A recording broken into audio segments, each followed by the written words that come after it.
Règle de l'octet.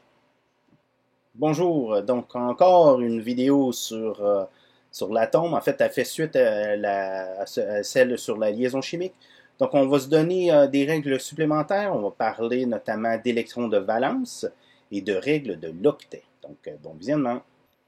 Dans une vidéo précédente, on s'est doté de règles pour essayer de comprendre les liaisons chimiques. On s'est dit, premièrement, que seules les couches non remplies participaient aux liaisons chimiques. Les couches pleines ne participent pas aux liaisons chimiques. La deuxième règle qu'on s'est dotée, c'est que les atomes cherchaient à compléter cette couche non remplie ou à la vider complètement de manière à minimiser leur énergie. Donc, ils le faisaient en faisant des liaisons chimiques ou en faisant un partage ou une réorganisation des électrons entre les atomes. On va aujourd'hui se doter de principes guides supplémentaires. Donc, j'ai deux petits principes supplémentaires. Le premier, c'est le suivant. Les électrons les plus susceptibles de participer à une liaison chimique sont ceux situés à la périphérie de l'atome, c'est-à-dire en bordure, à l'extérieur de l'atome. Donc ça paraît quand même simple et logique. Mais ce qui est important, c'est que suite à ça, les orbitales S et P, eux, sont généralement celles qui sont situées le plus en périphérie de l'atome. Donc, c'est souvent les S et les P qui vont faire les liaisons chimiques les plus importantes. Donc, c'est pas les seuls orbitales qui peuvent faire des liaisons chimiques, mais cette année, et puis durant le reste de votre secondaire, on va se concentrer sur les orbitales S et P. Donc, ce sont lesquels, les orbitales S et P? Bien, regardez, c'est les atomes de gauche, donc les deux premières familles, les alcalins et les alcalino-terreux, et les 6 colonnes ici à la droite. Hein. Donc, j'ai la colonne, le bord, le carbone, l'azote, l'oxygène, le fluor et nos fameux gaz rares. Donc là, ici, on remplissait les orbitales P, ici, on remplissait les orbitales S. Donc, regardons voir qu'est-ce qui arrive avec le remplissage, juste pour se mettre dedans, là. Là, ici, j'ai l'hydrogène. Hein, vous suivez mon petit carré ici, c'est l'hydrogène. J'ai un électron, OK, ici. Puis la charge positive du noyau, je ne vais pas la changer, mais en fait, elle va changer à chaque fois. Là. Donc, si je rajoute un électron, j'ai de l'hélium. Là, en principe, j'ai une couche pleine, parce que la première couche, je peux mettre uniquement 2 électrons, parce qu'il n'y a qu'une orbitale, en fait, que des orbitales S. Là, quand je continue, là, je mets 1, 2, 3, 4, 5, 6, 7 et finalement 8.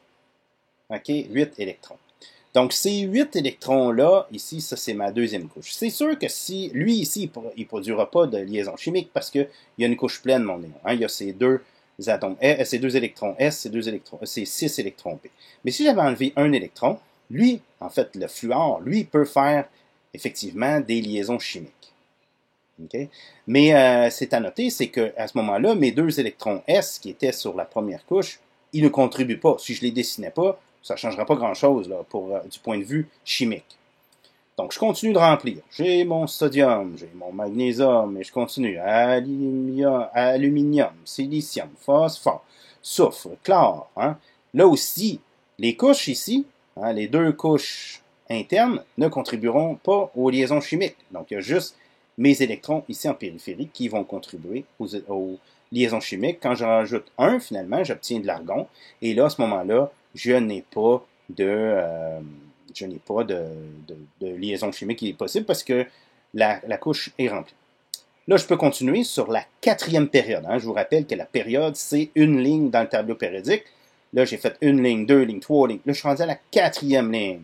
Donc là, j'ai le potassium, le calcium, le scandium, le titane, vanadium, chlore. Là, le problème, là, c'est que là, je suis en train de mettre des électrons D. On a dit eux autres que je n'allais pas les compter. Fait que, oups, là, je suis rendu que je commence à mettre mes électrons P. Donc, quand rendu au gallium, je ne vais pas compter les atomes jaunes. Je vais faire semblant qu'ils ne sont pas là, hein, du point de vue chimique, parce que la couche D, hein, la sous-couche D, elle est remplie. Hein, elle est remplie. Donc, je vais considérer uniquement mes atomes ici en bleu et en rose. Hein. Donc là, je continue à les rajouter comme ça. Puis encore une fois, les atomes à l'intérieur, pas les électrons à l'intérieur ne contribuent pas là, à mes liaisons chimiques. Donc, pour les éléments des familles 1 et 2, puis 13 à 18, donc 1 et 2, c'est ceux qui ont rapport avec les orbitales S, les autres, ceux qui ont rapport avec les orbitales P, ben, la chimie va s'effectuer à travers ces orbitales-là, S et P, de la dernière couche qu'on appelle la couche périphérique. Donc, il y a combien d'orbitales? 8. On peut mettre 8 électrons, en fait, sur ces couches-là. Donc, on va ignorer les autres. Okay? Tout simplement, on va ignorer les autres.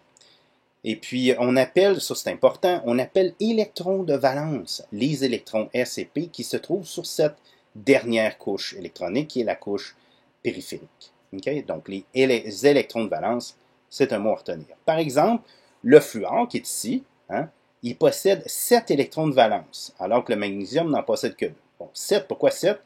Ben, c'est parce que là, si je regarde, pour remplir jusqu'au fluor, ben, il a fallu que je remplisse ces deux-là du S, 1, 2, 3, 4 et 5 du P. Donc, ça fait 2 plus 5, ça fait 7.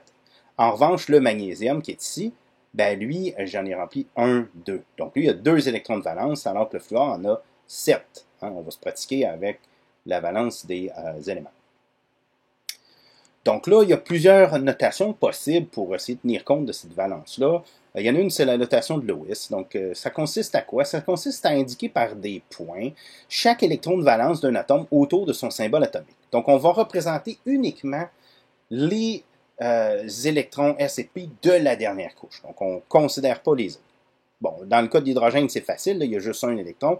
Ben, je le mets ici. Je fais un petit point. L'hélium, ben, ça aussi, j'ai 2 électrons, je les mets là. Donc, ces deux-là sont un peu spéciaux parce que, justement, il y a uniquement du S qui est possible. Mais quand je continue, le lithium, ben, j'ai un électron. Je suis ici. Donc, ce qui est intéressant, c'est que là, cette notation-là montre que le lithium et l'hydrogène devraient avoir des propriétés chimiques semblables. Okay, bon. Si je continue avec le sodium, ben, le Na, ben, j'aurai aussi juste un petit point. Donc là, à ce moment-là, chimiquement, ça se ressemble. Béridium 2. Là, le bérylium, c'est pas pareil comme l'hélium parce que, comme j'ai dit, au niveau lui, il n'y en a que des couches S, tandis que lui, éventuellement, la deuxième période contient des orbitales P. Donc, je ne peux pas le mettre vis-à-vis. Okay? Mais bon, là, j'ai le bord avec ces 3 électrons. Puis là, je continue. Carbone, azote, oxygène, fluor et néon qui a une couche remplie. Et puis là, si je continuais, ben là, je vais continuer par en bas. Donc, je vais regarder l'argon, là, au lieu de recommencer à sodium. Si je mets l'argon, je le rajoute. Ben, lui aussi, sa couche est pleine. Hein, il y a 8 électrons sur son dernier niveau. Donc, on appelle ça, ces 8 électrons-là, on appelle ça l'octet. Donc, finalement, on appelait ça la règle de l'octet, c'est parce que à la fin, là, j'ai seulement 8 électrons là, sur ma couche, 8 possibilités de mettre des électrons sur ma dernière couche. Donc, on va construire les diagrammes de Lewis comme ça pour les atomes d'une même famille, sauf pour la première période, parce que pour la première période, il n'y a pas d'orbital. Donc, en conclusion, les électrons les plus susceptibles de participer à une liaison chimique sont ceux qui sont situés à la périphérie de l'atome. Ça donne que ce sont généralement ou souvent des orbitales S et P, donc c'est ça qu'on va considérer nous cette année de toute façon.